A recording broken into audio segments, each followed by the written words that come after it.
Bueno, queridas amigas y amigos, aquí estamos de nuevo en Emigrantes Hoy por Bienvenidos Venezolanos.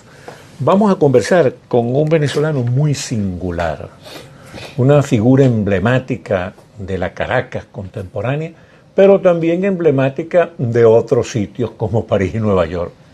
Se trata de Rolando Peña, el Príncipe Negro, un intelectual de valía, un artista muy versátil, ha incursionado en el teatro, la danza, el cine, la escultura, la multimedia, los performances, es realmente muy versátil. Y yo recuerdo que en una oportunidad, en una entrevista, Luis Buñuel, cuando se refería a García Lorca, decía que la poesía era él, que no solamente era un poeta, sino que la poesía era el propio García Lorca. Uno, más o menos, por analogía, podría decir que el Príncipe Negro, Rolando Peña, es un artista, y es un artista porque hace obra de arte, pero porque vive como un artista. La vida libre de los artistas desafiantes, que son los artistas de casta. Bienvenido, mi querido Príncipe. Muchísimas gracias, Alexis, muchísimas gracias.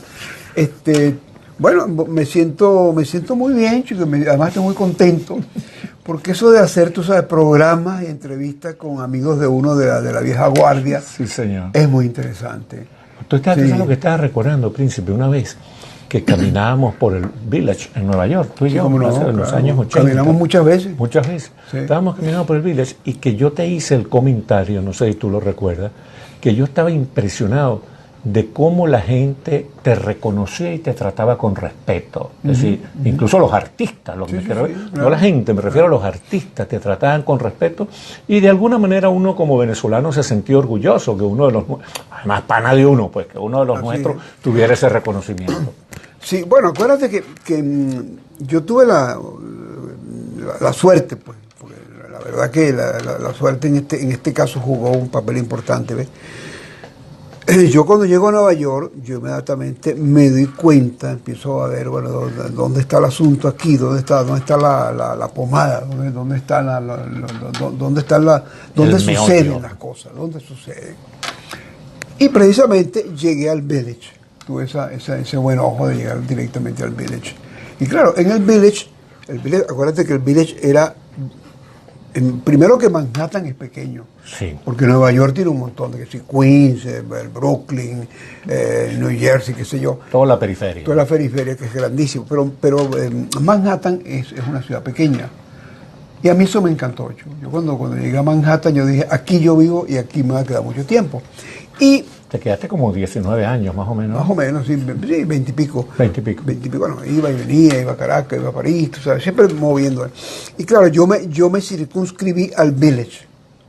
Primero al West Village y después al East Village, que era donde realmente, porque ya el West Village ya había pasado toda esa cosa de los actores de cine y de teatro que se han formado en el West Village. El Actor Studio está en el West Village, claro. Todavía está ahí el Actor Studio, etc. Pero el East Village estaba comenzando. Y ahí, en la zona donde yo me mudé la primera vez, en la calle 10, entre la segunda avenida y la primera, sí, en la esquina más abajo había un cafecito donde yo siempre iba a desayunarme, un cafecito judío, que era baratísimo y era muy bueno. Y ahí iba también a desayunarse Allen Ginsberg, Peter Orlovsky, Gregory Corso, toda esa pandilla. Entonces, claro. Esa pequeña pandilla que son los que hicieron la historia de los Estados Unidos, pues, de la poesía y del arte y todo lo demás.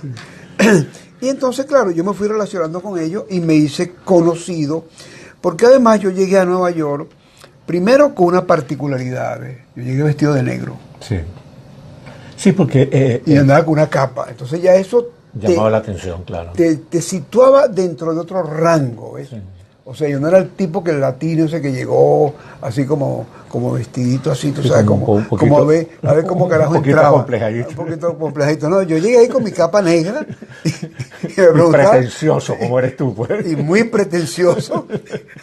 Además que ni siquiera hablaba inglés. Sí, después aprendí con el tiempo. Entonces era muy cómico porque a mí me preguntaban cosas y yo le respondía en español, entonces mezclaba el español con el italiano y un poquito de francés, entonces quedaba así como, oye, como un tipo, este tipo de interesante. Un cosmopolita. ¿No? Cosmopolita. No sabía un carajo de ningún idioma ni en español siquiera. Ahora, recuerdo que estuve viendo por ahí, revisando tus datos, que en 1968 se te reconoció como el pionero para Latinoamérica en espectáculos multimedia, psicodélico, todo lo que es happening, performance, claro, todas esas cosas, ¿no? Eso fue un reconocimiento Sí, importante, muy importante. y temprano, porque estamos hablando de 1968. Sí, eso lo hizo un periodista, por cierto, eso salió en la Enciclopedia Británica. En la Enciclopedia La Británica. primera vez que salió en la Enciclopedia Británica ese reconocimiento, el artista multimedia. Yo había fundado, por cierto, discúlpame, la Fundación para la Totalidad, y Foundation for the Totality. Este es el primer grupo latinoamericano de vanguardia que se funda en los Estados Unidos, en Nueva York precisamente. Esto fue una idea mía. ¿Qué año fue ese, Eso príncipe? fue 66, 67. Imagínate tú. Sí. Pero bien temprano, sí, incluso antes del 68 francés, Sí, antes del sí, mayo sí, 68 antes francés. de todas esas cosas. Sí, Aquí está el documento, fíjate, aquí está de nosotros. Yo me hice muy amigo de Walter Boward, que era el que dirigía el East Village Order, que era el periódico Del Village. del Village, de esa zona, además. Sí, sí. ¿Me entiendes? Me hice muy amigo y entonces ellos me entrevistaron y entre las cosas que hicimos, había un muchacho colombiano muy inteligente, Manuel Peña, pero él se cambió el Peña porque él decía que no podía haber dos Peñas en el Dos grupo, Peñas. y se puso Manuel Quinto porque no había quinto No Manuel. había que estaba. Y Manuel era una especie de geniecillo. Entonces, él escribió unas cosas estupendas, yo se las llevaba a Walter y él las publicaba. Por ejemplo, este telegrama que lo publicaron en la portada completa, Western Union, que es una cosa Ivo How, que es un poco rememorando el poema de Allen Ginsberg, How, Sí, señor. aullido. Y aquí estoy yo, con la boca abierta, dando un aullido en la OVE.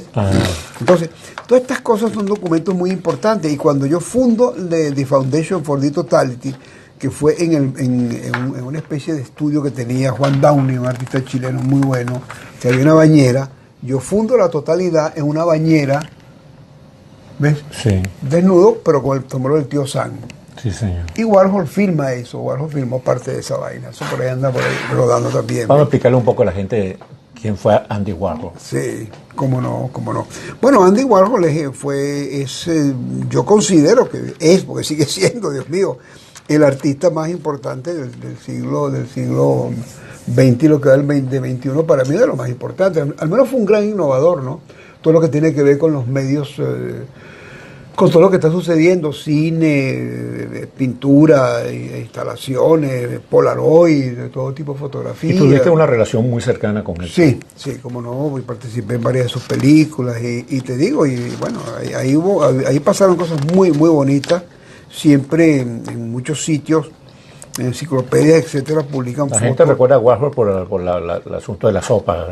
Las Campbell Soup, pero es que él hizo mucho más cosas, ¿ves? Claro, y hacía pero esa es la que se masificó. Y hacía aquellas películas que eran larguísimas, por ejemplo, Sleep, entonces un tipo durmiendo 8 horas. Sí, señor. El beso, entonces un tipo dándose un beso, que está, por ejemplo, Marisol está en una de esas películas dándose un beso con ¿cómo se llama este muchacho? Con Piero Elixir, que era un poeta italiano neoyorquino.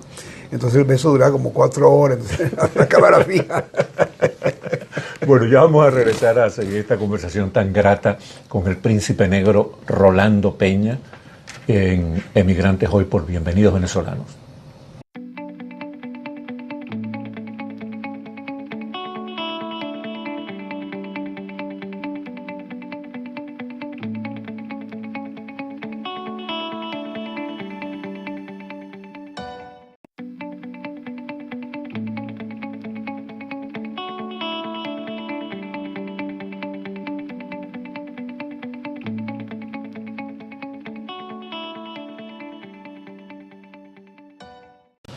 Bueno, queridas amigas y amigos, aquí estamos de nuevo en Emigrantes Hoy en Bienvenidos Venezolanos, conversando con el príncipe negro Rolando Peña, que ha vivido tantas vidas, ha sido un hombre realmente vivencial en ese sentido, y está por conversar contigo sobre Alex Ginsberg, que fue la figura emblemática de toda una generación, lo que llaman la generación Beatnik, un poeta, pero de lo mejor que ha producido la poesía en inglés Y tú tuviste una relación muy cercana con Alex Sí, Kingsbury. cómo no, con todos ellos, no solamente con Alex, que era un tipo extraordinario, que además era mi vecino, entonces siempre tomábamos café juntos ahí en este sitio, que no me acuerdo ahorita el nombre, un cafecito que estaba en una esquina, que era judío, que era baratísimo, por cierto, te daban unos cafés estupendos y tú pagabas así lo que te daba la gana realmente. Importante que fuera barato en esa época. Era muy, muy importante. Y en esta también. Sí, en esta creo que es más, ¿oíste?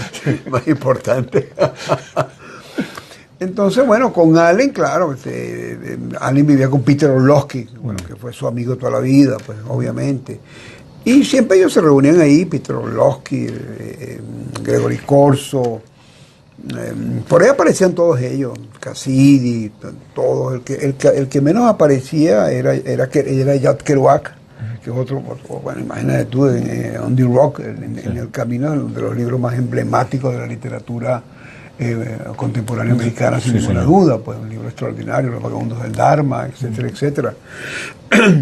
Pero Kerouac sí, él se alejó un poco, entonces él vivía como en New Jersey, entonces a veces aparecía por ahí, pero era un personaje muy curioso, un tipo, un genio extraordinario sin duda. Un privilegio, chico, haber tratado con toda esa gente. Sí, chicos, sí, un privilegio, de verdad. Y también conocí mucho a la gente de Fluxus, a Jerry Machuna y a Jonas Mekas, que fue el que fundó todo el propulsor mayor del cine de underground fue él. Jonas Mekas acaba de morir, por cierto. Sí. Ahora fíjate, Príncipe, tú que estuviste por ahí por Nueva York, ¿tuviste alguna conexión con las estrellas de Fania, con la gente de la música popular del Caribe? Claro, por supuesto. Cuando ellos tuvieron una época que ellos tocaban siempre en el Village Gate, sí, ahí en Bleecker Street, Bleecker y McDougal, ¿no? En Bleecker, el Village Gate. Y yo siempre iba, esa cosa que ellos hacían, que era salsa meet jazz. Ajá. ¿Ves? Que era salsa y jazz. Sí. Entonces era un personaje de la Fania muy importante, Rubén Blades, cualquiera de ellos. Tito Puente, todos con un músico de jazz, también importante americano. Entonces era extraordinario. Eso eran los lunes, eso se llenaba, tú no tienes idea. Para entrar ahí a veces había que, hacer malabares. Sí, yo los conocí mucho a todos ellos, claro. Gente maravillosa. Bueno, realmente que tú has tenido algunas experiencias en la vida envidiables. Pero fíjate tú, mi hermano querido, tú hiciste un esfuerzo por hacer una fusión del arte con la ciencia y la tecnología, un asunto que tiene bastante aire contemporáneo, posmoderno. Lo comenzaste hace mucho tiempo, pero ya era precursor de la posmodernidad. ¿Cómo fue eso? ¿Cómo llegaste a eso? Mira, a mí siempre me interesó, a mí siempre me ha interesado el conocimiento, fundamentalmente. Yo pienso que el arte y la vida, lo importante es el conocimiento, hermano. Igual que la libertad. Claro. Son cosas muy importantes, igual que el amor, por supuesto, ¿no? Obviamente. Entonces... En el amor no te ha ido tan mal. No, chico, no. Y ahora menos que nunca, porque ahora tengo a Carla, que es mi ángel. Y bellísima, Dios la bendiga. Es que Carla es una diosa. Sí, señor.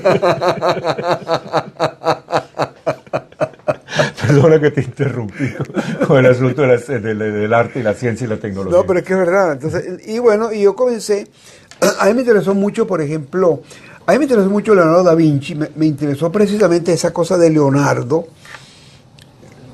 no solamente... La versatilidad, ¿no? La versatilidad, me interesó mucho ese asunto de que ese tipo tan genial hizo armas de guerra. Sí, señor. Pero que eran extraordinarias. Eran unas cosas bellísimas, además estéticamente eran extraordinarias.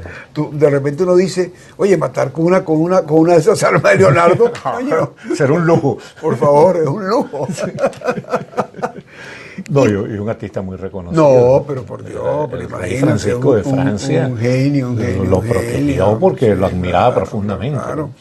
Y después también descubro a Albert Einstein, que es otro tipo que a mí me parece realmente fundamental en todo lo que está pasando en el mundo. Entonces empecé a meterme a estudiar, a leer a Einstein. Es el tipo de hombres que nacen una vez por siglo, uno por siglo. Sí.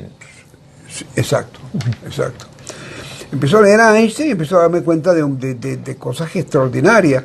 Y comienzo un poco como a investigar, con tan buena suerte que conozco a Claudio Mendoza, el astrofísico, un gran amigo. ¿Así también? Sí, hermano del alma. Y eso fue en Caracas, eso fue en los 80, también en Caracas. Y empezamos a trabajar juntos. y ahí es cuando montamos el modelo estándar de la materia. El modelo estándar de la materia es la primera vez que un artista con un científico hace en función del arte la historia del átomo. O sea, desde los neutrinos, Sí. desde los griegos hasta los neutrinos, que en ese momento era lo más avanzado. Ya después aparecieron otras cosas, después apareció la teoría del Big Bang, del ¿no? Big Bang, y apareció... Pero tengo aquí Sí, como lo... Eso Te agradezco mucho que me hayas dedicado. por favor, es un honor para mí. No, para mí, mi hermano querido. Déjate vaina. Pero vaina, déjame el terminar, artista eres tú. Déjame terminarte el cuento porque es Ah, sí, interesante. primero. Déjame terminar el cuento. Y entonces, investigando cosas, después que hago el modelo estándar de la materia, empiezo a investigar lo del bosón de Higgs, Sí, señor. o la partícula de Dios, de Peter Higgs. Este señor inglés maravilloso. La partícula inicial. La partícula inicial que le acaban de dar el crédito del premio Nobel hace unos años. Bueno, yo empiezo a ver esto y digo, chico, esta cosa me parece extraordinaria. Y con Claudio Mendoza, que claro que él está mucho, él sí está muy empapado en todo lo que tiene que ver la astrofísica y la física, porque es lo que he estudiado toda la vida. Él ha trabajado en el Observatorio de París por años, siempre lo invitan como invitado especial en Londres, Sí. en la NASA. Entonces con él desarrollé este cuerpo de exposiciones que tienen que ver con, que son las primeras, son las pioneras de arte, ciencia. ¿Dónde y se presentaron, tecnología. hermano? Se presentaron en Caracas, en el Museo de Arte Contemporáneo de Sofía, nos presentó Sí. alguna, otra fue con el Banco Consolidado, también nos presentó la... También tuvo mucho éxito aquella exposición de los barriles petroleros. Sí, bueno, siempre colocaba el barril como un signo, como un símbolo que era importante. ¿ves? Además que era un símbolo también de la venezolanidad.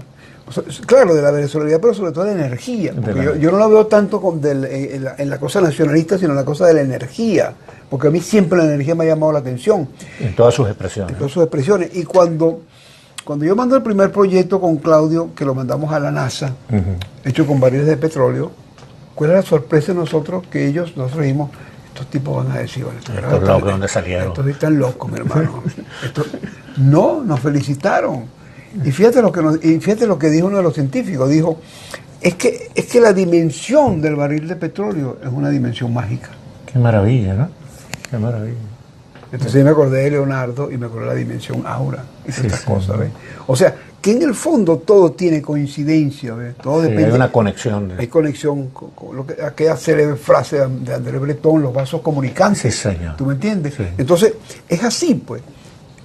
Y precisamente, y cuando me empezaron a preguntar mucho, bueno, pero tú eres artista, tú no eres científico, pero perdóname, es que la ciencia y el arte tienen mucha relación, son abstracciones. Y sobre todo en estos tiempos, con ese desafío del desenfreno del desarrollo de la ciencia, tiene que haber una convergencia con el arte, inevitablemente. Pero por supuesto, y fíjate, y la poesía también. Claro. Fíjate, por ejemplo, Rafael Cadena, uno de los poetas más importantes para mí del mundo, sin ninguna duda, que es venezolano, que por cierto es de Barquisimeto, donde la muchachita esa que está sentada. Sí. Rafael Cadena, la poesía de Rafael Cadena es extraordinaria, y tú lees la poesía de Rafael Cadena y tú dices, oye, ¿qué es esto? Yo pertenecí a un pueblo de grandes comedores de serpientes. Donde los hombres eran sensuales, vehementes, silenciosos y altos para enloquecer de amor. Ya regresamos a Emigrantes Hoy por Bienvenidos Venezolanos.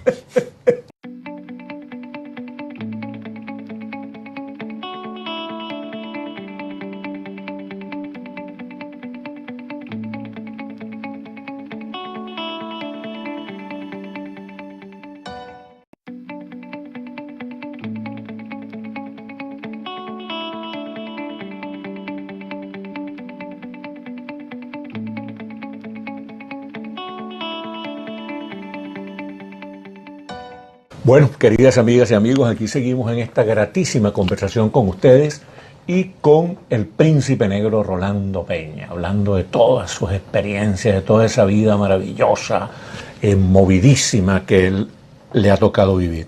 Bueno, entre otras cosas, expuso en la Bienal de Venecia, que no es ninguna tontería, ganó una beca Guggenheim por uno de sus trabajos, Make Oil Green. Es decir, es una persona que realmente, él dice que él es un sobreviviente como todos nosotros, pero es un sobreviviente bastante exitoso, hermano, hay que reconocerlo. Pero vamos,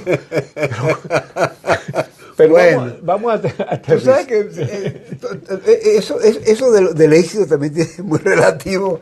Einstein diría, bueno, todo es relativo. Sí, señor, sí, señor. Pero fíjate tú, vamos a hablar un poco de tu experiencia venezolana. Tú ganaste el premio Armando Reverón. Armando Sí, Reverón cómo no, es una de las figuras más cimeras de la plástica venezolana. Sí, claro. ¿Cómo fue esa experiencia?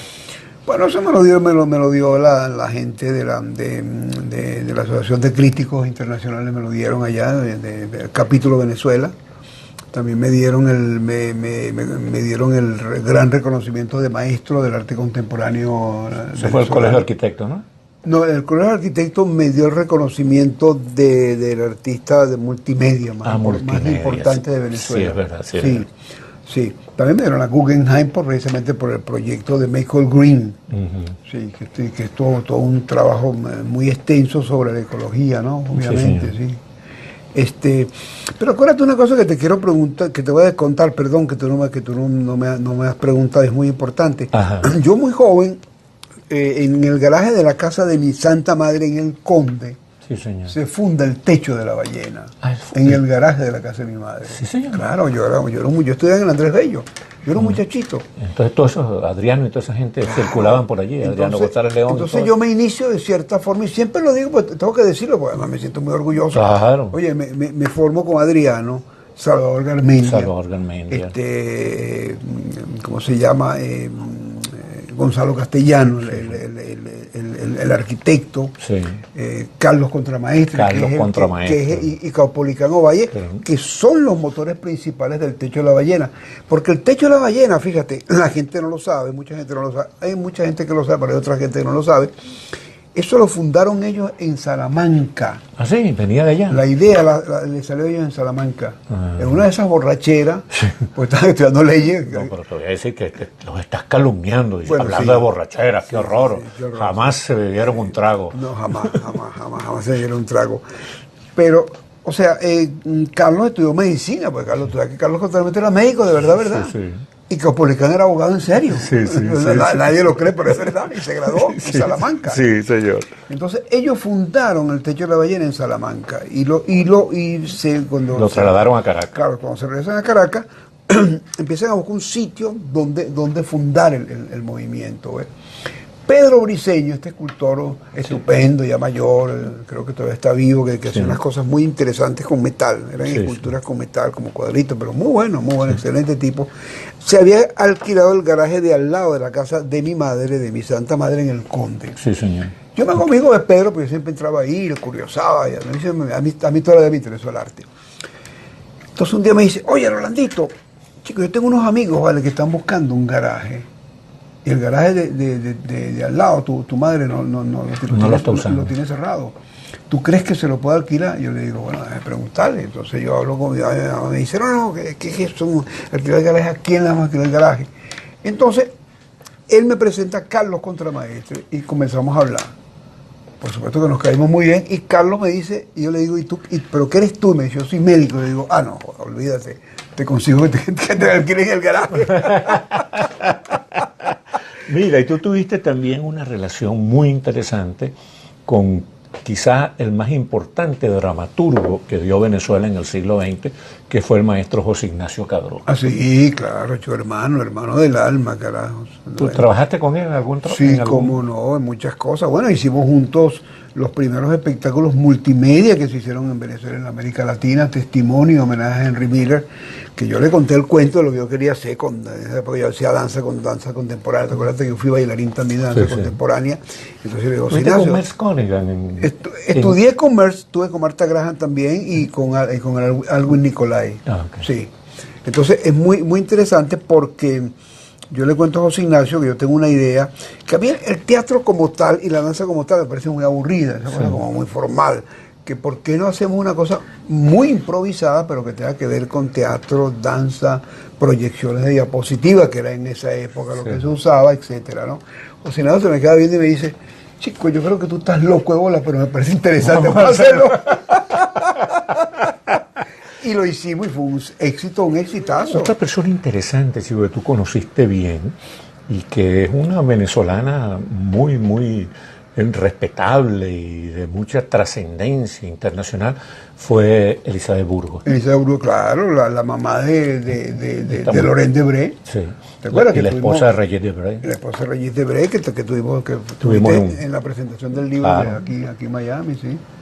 Sí, no, Elizabeth es un monstruo. Elizabeth es un monstruo político. Sí, ¿verdad? Elizabeth es una mujer dedicada absolutamente a la política, pero en serio. O sea, de verdad. ¿Y tu relación con Iván Laucher? Con mi hermano, muy bien, chico, muy bien. Iván era otro tipo extraordinario. Bueno, Ese marcó época en la radio venezolana, sí, realmente impuso un estilo. Sí, claro. Iván era un tipo muy inteligente, brillante, además muy estudioso.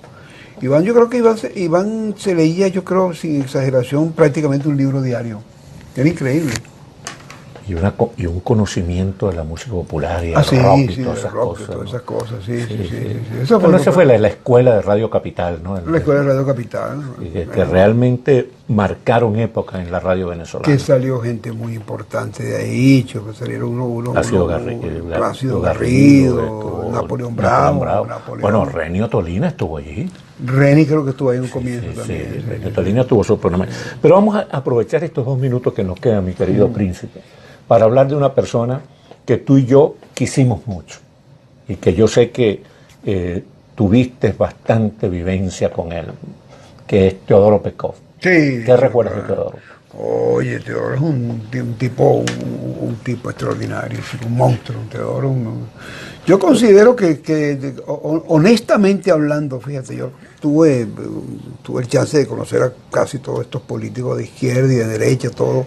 Yo creo que Teodoro realmente es de los políticos más importantes y más serios que ha dado Venezuela. Sí, sobre todo que era un político que era un político profesional con una habilidad innata y desarrollada para las operaciones y la acción política, pero era un intelectual de lujo. Era un intelectual de primera, chico. Teodoro era un filósofo. Tú podías hablar con Teodoro de lo que te diera la gana, de arte conceptual, sí, de lo que tus instalaciones. De deporte, podías hablar. Porque también era deportista. Sí, discutir con él de béisbol, de fútbol, de boxeo. Era un tipo realmente interesantísimo y con Teodoro, una proyección mundial importantísima. Teodoro, yo te digo una cosa, y esto siempre lo hablé yo mucho con Elizabeth Burgos en París, en muchos sitios. Siempre decíamos, chicos, Teodoro debería ser presidente de Venezuela, pero es una desgracia que no lo fuera. No lo fue. Pero bueno, los prejuicios. Ya vendrán tiempos muy buenos para Venezuela. Bien. Esperemos. Oye, hermano, qué grato haber estado contigo aquí. Qué chévere. Es un pana de muchísimos años. Bueno, queridas amigas y amigos, muchísimas gracias a ustedes por haber estado con nosotros. Y hasta la próxima semana, si Dios quiere, y la Virgen del Valle. Esto va a continuar, así que cuidado, Esto va a continuar. Prepárense.